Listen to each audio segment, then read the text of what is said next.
semua ikan itu harus diaklimasi dulu teman-teman, supaya suhunya itu sama. Jadi ikan itu nggak kaget, karena banyak kasus di mana mereka tidak melakukan aklimasi yang akhirnya ikannya terbalik karena kaget akan suhu gitu teman-teman. Dan paket memang saya dapatkan waktu itu dalam kondisi basah teman-temannya. Itu basah semuanya karena bocor, tapi ikannya sehat teman-teman. Even itu masih baby, kecil banget, sekelingking bahkan ya, sekelingking lebih kecil lagi kali.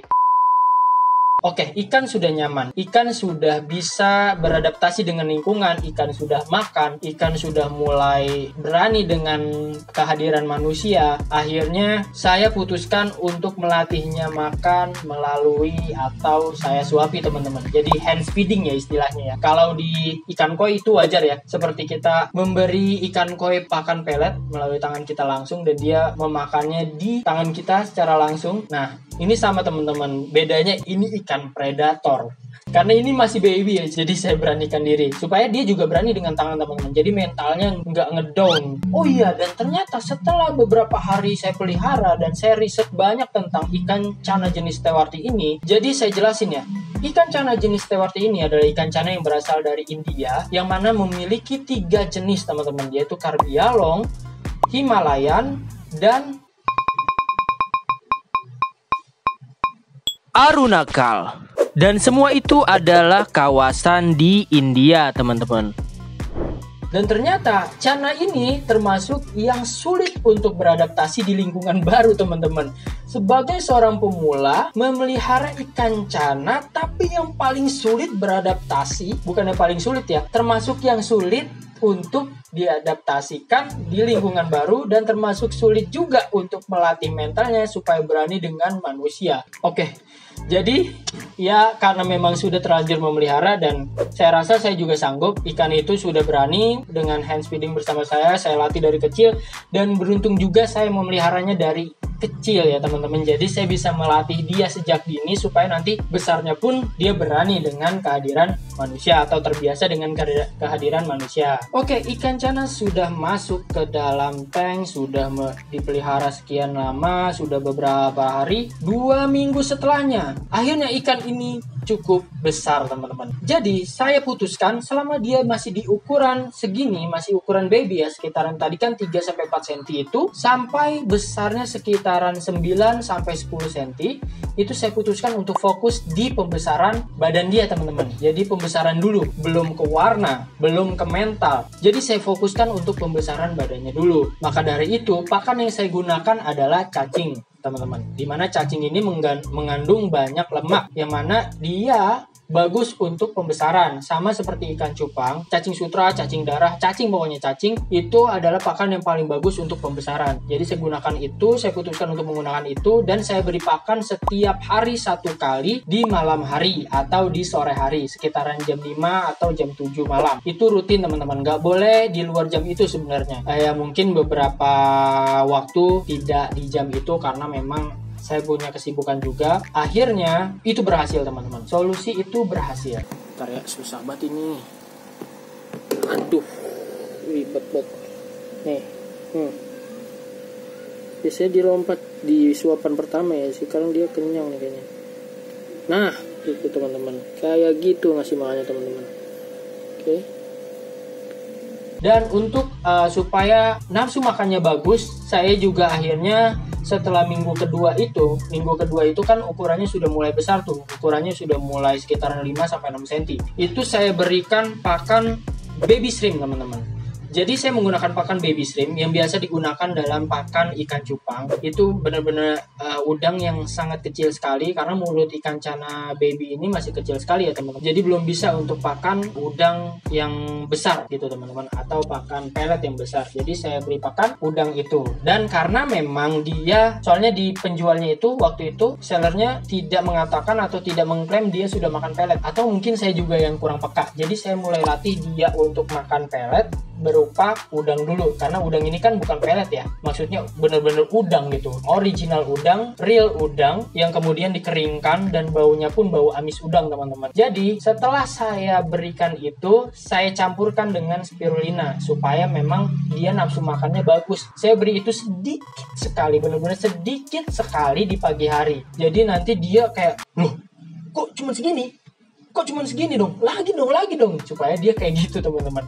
Jadi saya sengaja berikan dia pakan di pagi hari sedikit supaya nanti malamnya dia bisa makan, nafsu makannya bagus untuk makan cacing sutra. Ingat ya teman-teman, kita kasih makan, memang dia lapar terus, sama seperti ikan koi, kita harus jaga pola makannya, jangan terlalu banyak.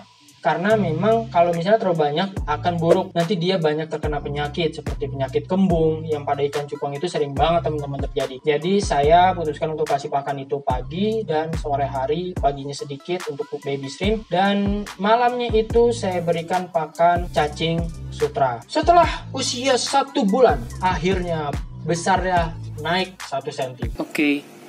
Sekarang tanggal 21 Juni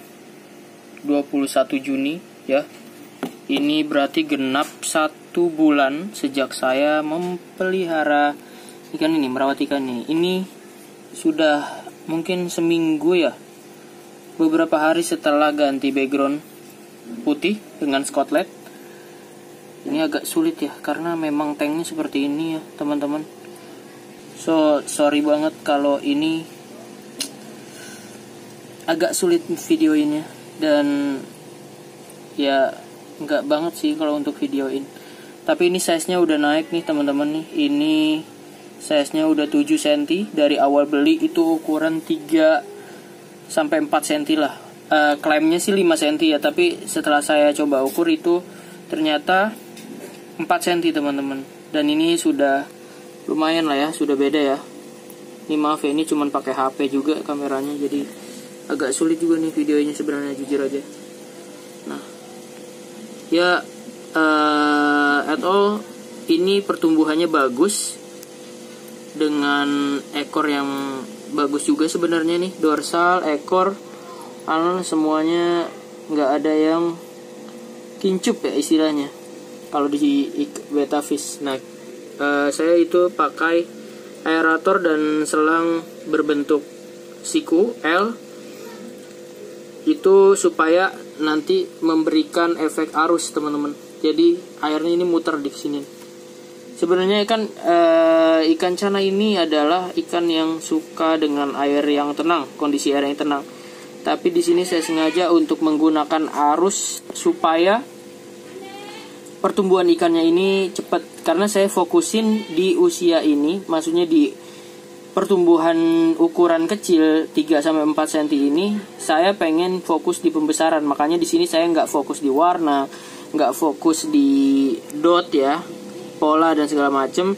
Saya fokus di pembesaran dan gimana caranya supaya dia besar dengan bentuk badan yang tidak hancur ya teman-teman, ya tidak gede kepala doang misalnya ya kan. Jadi totalnya adalah 7 cm teman-teman. Ya selama 1 bulan naiknya cukup banyak ya teman-teman untuk ukuran cana. Jarang loh yang bisa sampai segitu. Karena memang kebanyakan ya orang-orang tuh pada fokus untuk memelihara cana tuh supaya mentalnya bagus. Jadi dipuasain 3 hari nggak makan. Saya nggak tega teman-teman. Jadi saya pengen dia besar dulu. Saya besar dulu sampai ukuran 10 cm baru saya treatment tentang warnanya. Dari warnanya nanti ya sembari saya latih mentalnya. Pasti bisa kok, nggak harus dipuasain juga menurut saya sih seperti itu. Tapi ya saya belum tahu ya karena saya awam teman-teman. Jadi mohon maaf kalau misalnya saya salah. Kalau misalnya teman-teman punya saran yang lebih baik, boleh komen di bawah. Ajarin saya teman-teman. Saya benar-benar masih belajar nih.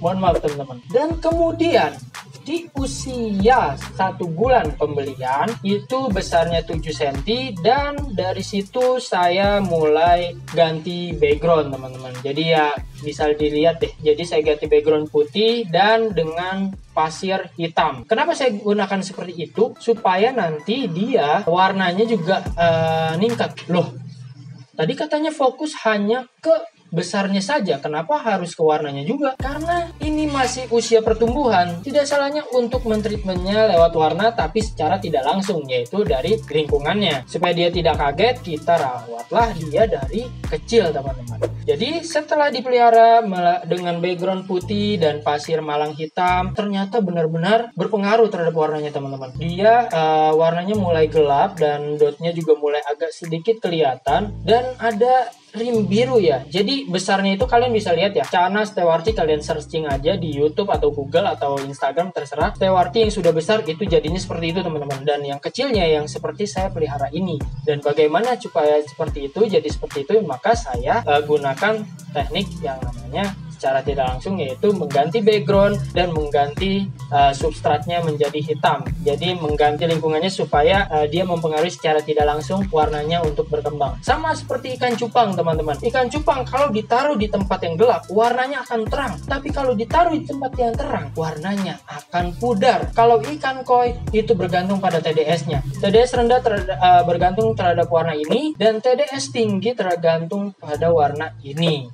Gitu teman-teman. Jadi memang lingkungan sekitar juga mempengaruhi warnanya secara tidak langsung. Oke, itu saja update saya selama 1 bulan pemeliharaan ikan Chana Stewarti dan bagaimana saya belajar untuk memelihara ikan Chana. Dan selanjutnya kita akan update terus ikan Chana ini selama jeda waktu 1 bulan. Jadi setiap 1 bulan baru saya upload tentang Chana Stewarti ini. Semoga Chananya masih tetap hidup ya, maksudnya hidup terus, karena memang ya namanya makhluk hidup pasti akan mati jika memang sudah ajalnya gitu. Dan kita tidak bisa memprediksi, kita hanya bisa merawatnya dengan baik, kita hanya bisa memberi makannya dengan baik dan memberikan treatment dengan baik. Ya soal mati hidupnya kuasa yang di atas teman-teman. Oke, itu aja video dari saya kali ini. Di next video mungkin saya akan bahas lagi 1 bulan lagi tentang video ini.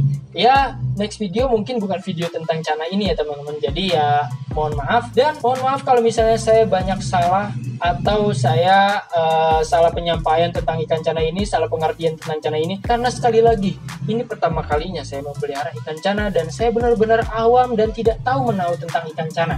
Jadi mohon maaf, dan boleh tolong ajari saya tentang ikan Chana ini atau ikan Chana jenis lainnya kalau teman-teman lebih tahu mungkin.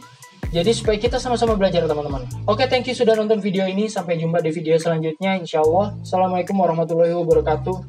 See ya.